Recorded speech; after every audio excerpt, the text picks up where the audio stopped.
Assalamualaikum warahmatullahi wabarakatuh. Kami dari kelompok 1 akan menjelaskan mengenai sejarah konstitusi dunia hingga sejarah konstitusi di Indonesia dan perkembangannya dari amandemen pertama hingga amandemen keempat. Selanjutnya langsung saja masuk pada materi. Sebelum kita mengetahui jauh lebih dalam mengenai sejarah perkembangan konstitusi dunia hingga perkembangan konstitusi di Indonesia dan perubahan konstitusi dari amandemen pertama hingga amandemen keempat, perlu kita ketahui bersama bahwasanya pengertian konstitusi. Saya mengutip dari salah satu ahli, yakni K.C. Weir. Beliau berpendapat bahwasanya konstitusi adalah keseluruhan sistem ketatanegaraan suatu negara yang membentuk dan mengatur atau memerintah dalam pemerintahan suatu negara. Sejarah konstitusi dunia, yakni yang pertama konstitusi Yunani kuno. Secara keseluruhan, konstitusi Yunani kuno mengatur cara negara atau kota di Yunani diatur dan dijalankan. Mereka mendasarkan kekuasaan pada pemerintah, rakyat, dan aristokrasi, dan menyediakan kerangka hukum untuk menyelesaikan konflik dan memelihara keseimbangan kekuasaan dan dalam masyarakat. Namun penting untuk dicatat bahwa konstitusi Yunani kuno tidak mengatur hak asasi manusia dan tidak melindungi hak-hak individu seperti yang dilakukan oleh konstitusi modern. Yang kedua yakni konstitusi Romawi. Pentingnya Romawi dalam sejarah konstitusionalisme adalah terletak pada fakta bahwa peranan konstitusinya dalam dunia kuno dengan peranan konstitusi dalam dunia modern.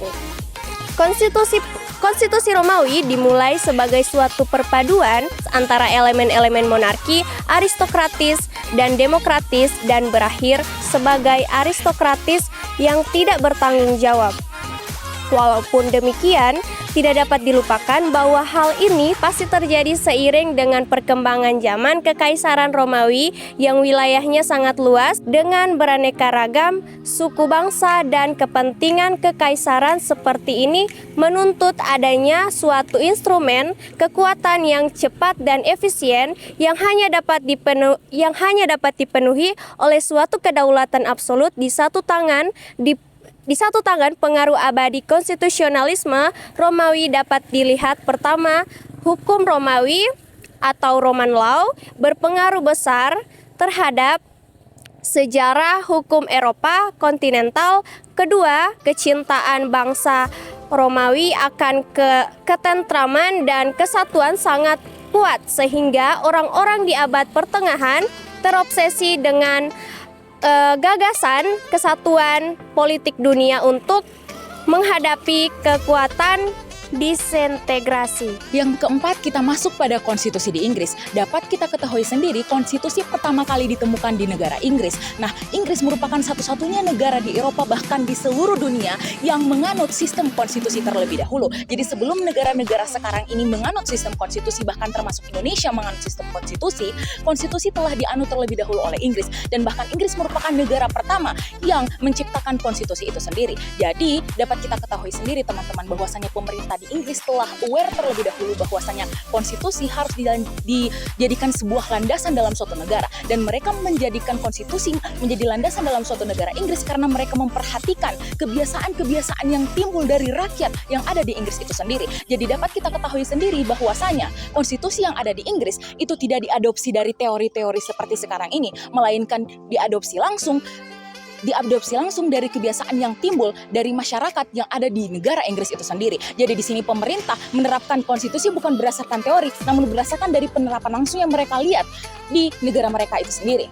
Yang kelima, kita masuk pada konstitusi setelah Perang Dunia Pertama. Dapat kita ketahui sendiri, seperti penjelasan saya sebelumnya, bahwasanya konstitusi pertama kali diterapkan di negara Inggris. Nah, setelah Perang Dunia Pertama, itu sudah banyak sekali negara-negara di Eropa seperti Amerika Selatan, Jepang, dan bahkan bahkan Cina itu sudah mulai aware atau sudah mulai menyadari bahwasanya apa yang telah diterapkan di negara Inggris itu merupakan suatu penerapan yang harus diterapkan di negara mereka juga. Jadi mereka mengadopsi beberapa teori yang nantinya akan mereka terapkan di negara mereka, sehingga mereka akan menjadikan itu suatu landasan dasar dari negara mereka, sehingga itu dapat dikatakan konstitusi yang mereka ambil dari negara Inggris. Nah, oleh karena itu di sini negara Inggris merupakan negara yang menjadi jantung dari konstitusi, sehingga banyak sekali negara-negara selain dari negara Inggris sudah mulai aware, bahkan juga sampai dengan negara Indonesia yang nantinya akan dijelaskan pada amandemen-amandemen tahap-tahap pembentukan atau penetapan konstitusi yang ada di Indonesia. Oleh karena itu di sini konstitusi merupakan suatu landasan dasar negara yang pertama kali dilandasi oleh negara Inggris. Negara Inggris yang merupakan negara penyongsong dari konstitusi dan negara yang memulai langkah dari konstitusi itu sendiri, sampai dengan negara-negara selanjutnya mulai mengadopsi konstitusi yang berupa teori-teori, dan teori-teori tersebut tentunya timbul dari kebiasaan yang ditimbulkan dari masyarakat yang timbul dari setiap negara. Jadi konstitusi dari setiap negara itu tidak sama teman-teman, namun ada perbedaan-perbedaan konstitusi yang timbul, dan itu timbul dari perbedaan-perbedaan yang signifikan dari negara tersebut, mulai dari kebiasaan, kultur atau budaya, dan lain sebagainya. Yang ketiga yaitu konstitusionalisme di abad pertengahan. Fenomena feodalisme pada abad pertengahan mulai berkembang pesat di seluruh Eropa. Feodalisme adalah salah satu konstitusionalisme abad pertengahan karena dalam beberapa taraf tersusun menjadi suatu bentuk pemerintahan sosial dan politik yang dapat diterima secara umum. Prinsip umum feodalisme adalah setiap orang harus punya penguasa. Hal ini semakin menambah hak-hak prerogatif bayangan di dalam kekaisaran di abad pertengahan tanpa menambah hakikatnya.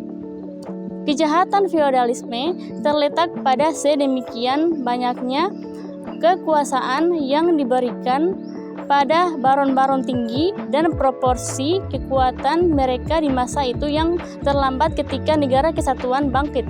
Oleh karena itu, raja-raja kuasa dari abad pertengahan adalah mereka yang melakukan segala daya dan upaya untuk memusatkan kekuasaan di tangan mereka sendiri dan menyusun suatu kontrol pusat yang merusak supremasi pada baron.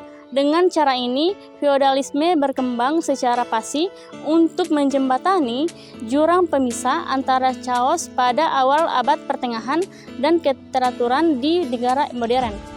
Konstitusi Indonesia dari masa ke masa. Yang pertama, ada periode 18 Agustus 1945 sampai dengan 27 Desember 1949, yaitu ada penetapan Undang-Undang Dasar 1945.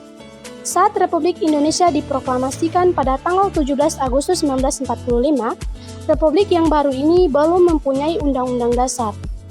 Sehari kemudian, pada tanggal 18 Agustus 1945, Rancangan Undang-Undang disahkan oleh PPKI sebagai Undang-Undang Dasar Negara Republik Indonesia setelah mengalami beberapa proses.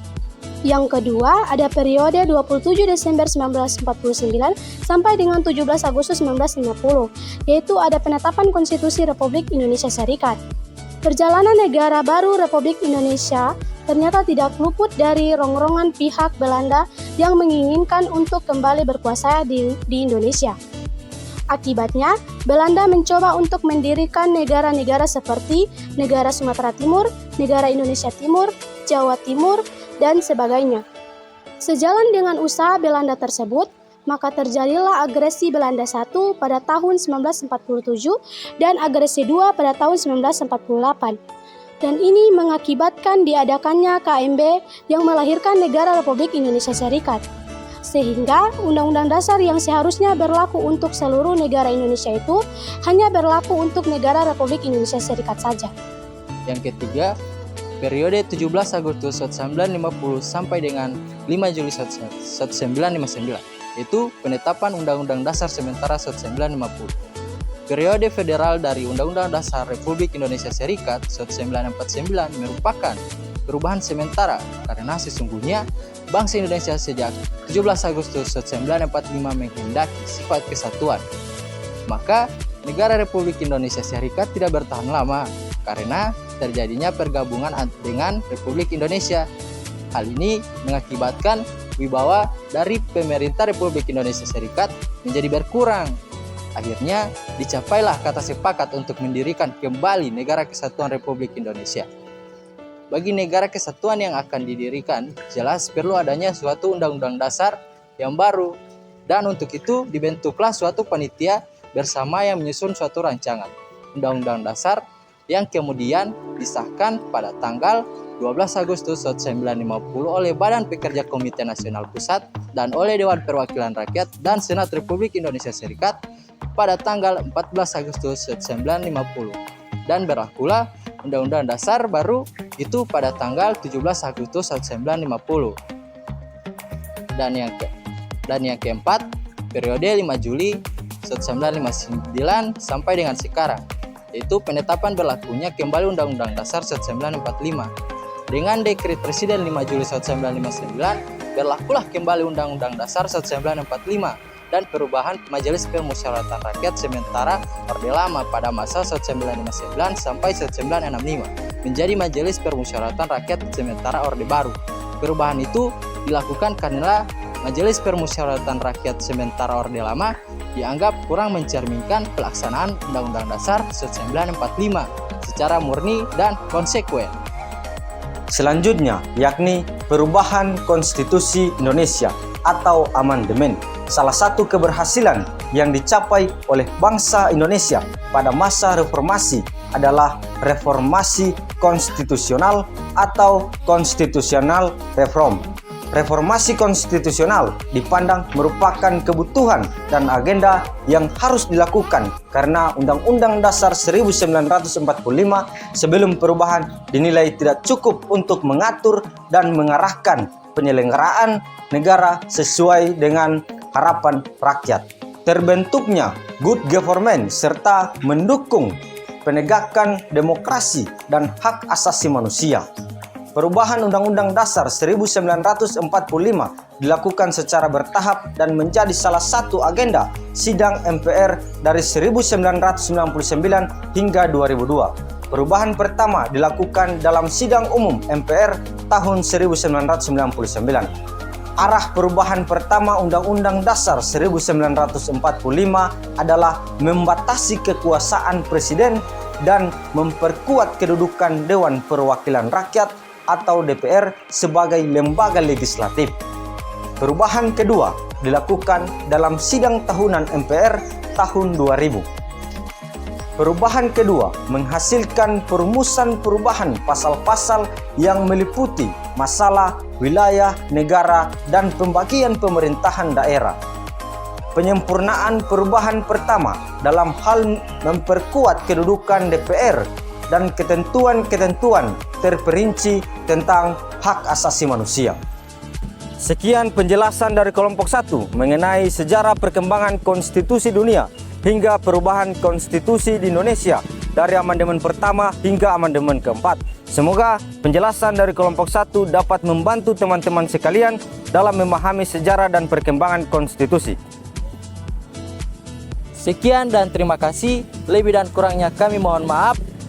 Wassalamualaikum warahmatullahi wabarakatuh.